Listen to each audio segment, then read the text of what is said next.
How are you, class 4 students? I hope you must be fine. Okay, so in the previous part 1 video of this chapter, we have learned the fats, right? We have learned the carbohydrate, protein, and fats. What does carbohydrate provides to us? What does protein provide to us? And what does vitamins and minerals provide to us? Right? Today we have to learn about vitamins and minerals. We have already covered the previous one. Okay? So vitamins and minerals. You must be having this book, right? So open the page number 3. Students, you have to open the page number 3 and we are studying the vitamins and minerals. Right, children? So the vitamins provide what? They provide the protection from the disease. So we can say in another word, they protect us from disease. Okay? They protect us from disease. So vitamins and minerals are also known as, here you see that vitamins and minerals are also known as the protective food. Another name of vitamins and minerals are protective food.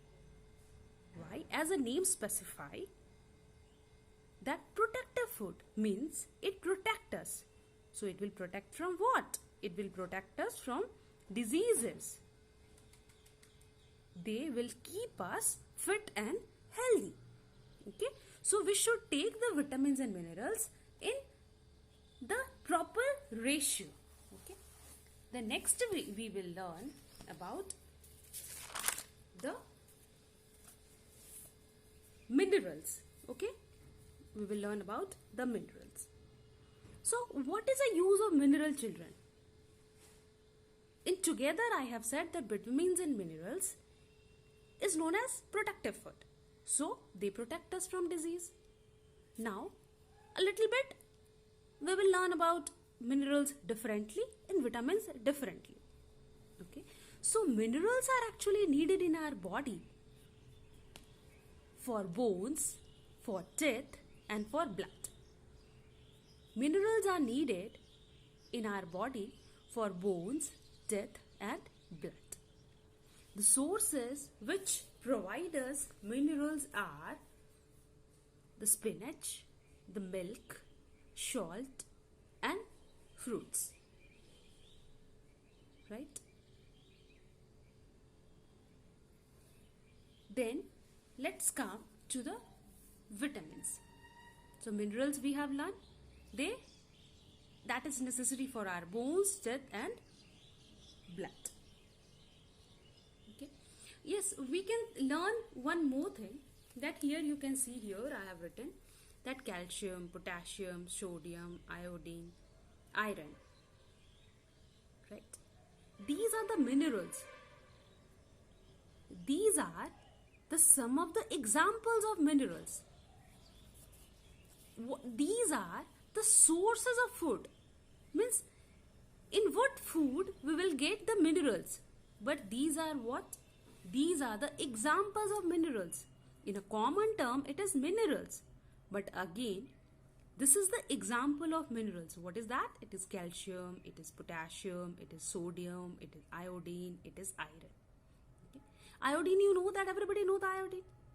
It is present in salt, right? Without that, you will have a disease known as goiter. Okay. So similarly, all the minerals are required in less amount. Okay. Let's see again, iron. Iron is also required in the form of minerals. So what does it do? It helps in formation of blood. Iron helps in formation of blood. So that's why tablet is given. Right? And that is more needed for the women's. Right? Iron tablet, calcium tablet, and even that is more given when at the time of pregnancy and all. Right? Because they need more balanced diet at that time. Right? So that all you will be learning further, but just a reference I am saying you, right? So this is calcium. What is calcium again? It is a mineral. It is example of mineral. What does it help? It helps in formation of bones and teeth. Okay. So we have completed the minerals. Let's look over vitamins. Vitamins. What does a vitamin do? As in the starting we have learned that it helps our body to fight disease. It keeps us fit and healthy.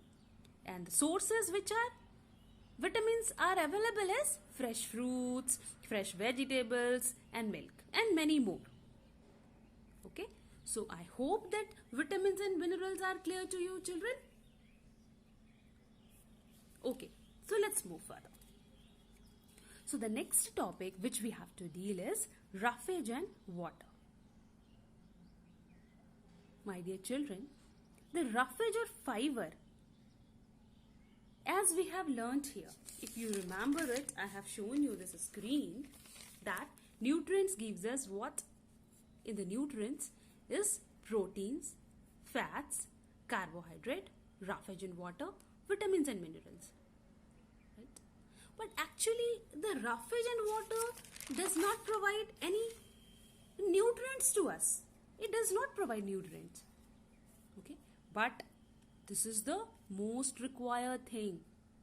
We cannot avoid the roughage in water. We cannot stay even in water for many days. Okay. So that's why we have written here roughage and water in combined form. And then water we will learn little bit. So water is what? You know very well that water is very essential for us, for our body. Right? We should drink sufficient water. Plenty of waters we should drink. Okay? At least 5 to 6 liters of water we should drink in a day. Understood, beta? Okay. So the next is what? It helps in removal of waste materials from our body.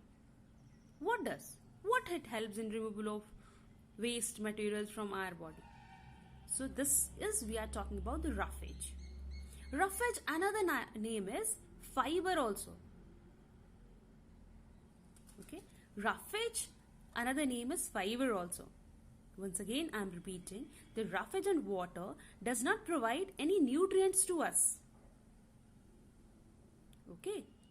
But it is very essential for digestive issues. If we will not take a proper roughage, then what will happen? If we will not take a water and roughage, then what will happen? That constipation problem you will have. Rest other also problems you will have because the waste removals from your body is not proper. Okay. So it helps in digestive issues, solving the digestive problems. Okay. So roughage is helpful in removal of waste material. Okay. So students, the next question I will ask that, my dear children, what are the sources? What are the sources of food by which we can get the roughage? By eating that food, we will get the roughage. So whole grains. Whole grains means pura dana, right? So that's why in the sprouts and all, that grams means chana and sprout, it's being said to take it, to add it in at least in a week. You have to add all these things, right? So whole grain, then pulses, then potato, then fresh fruits, then fresh vegetables. These are the sources of what? Roughage. Okay. So I hope it is clear, children. Okay. So the next is about the balanced diet. Okay. So we will cover this balanced diet also in this video. So balanced diet, as we are discussing from previous video, that balanced diet is what? The food. Food provides us energy. In the food, what is available? The nutrients, a component. which provide what? Nourishment to our body. The nutrients can be divided into what? Carbohydrate, then proteins, then fats, then vitamins, then minerals, then water, then roughage or fiber. Okay. So, just this all we will make a sentence that meal which contain carbohydrate, proteins, fats, vitamins, minerals, water, roughage or fiber in a right proportion, in a proper ratio, that meal is known as balanced diet. That food is known as balanced diet. Okay? So if you know these nutrients, you can form a sentence that what is balanced diet? You can understand what is balanced diet. My dear children, as you know, along with the study, I gave the homework also. So what is that? Homework is you have to write what is balanced diet, as well as you have to draw a diagram of balanced diet. Am I clear, children? Okay, thank you.